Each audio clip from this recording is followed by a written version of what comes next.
Në kuadër të aktiviteteve të Qendrës për Kulturë në Gostivar, më datë 23 dhe 24 të këtij muaji, do të mbahet festivali ndërkombëtar Shkëndijtë e literaturës në Gostivar, aktivitet ky që vjen në kontekst të manifestimeve nacionale e që lidhet me shënimin e festës së Shën Kirilit dhe Metodit. Drejtori i Qendrës për Kulturë në Gostivar, Luan Zenku, sqaroi se në këtë festival janë paraqitur gjithsej 73 poet nga më shumë shtete, ndërsa për finale janë zgjedhur nga një juri profesionale 14 poet. Për 3 vendet e do të ketë edhe çmime. Për finale është duke u organizuar edhe një program i begat kulturoro-artistik me përbërje multietnike.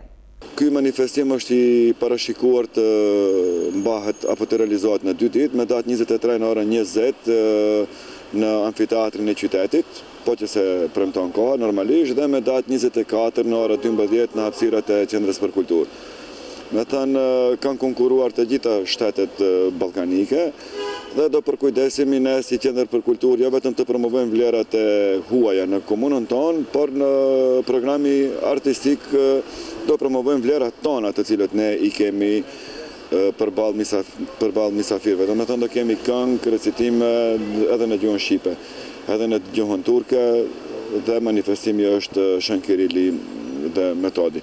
Andaj ngelen që qytetarët ta përkrajnë këtë eveniment dhe besojmë se do shtim një themel të fuqishëm për të bërë tradicionale në vazhdën e vetjetimit të qytetit Gostivarit.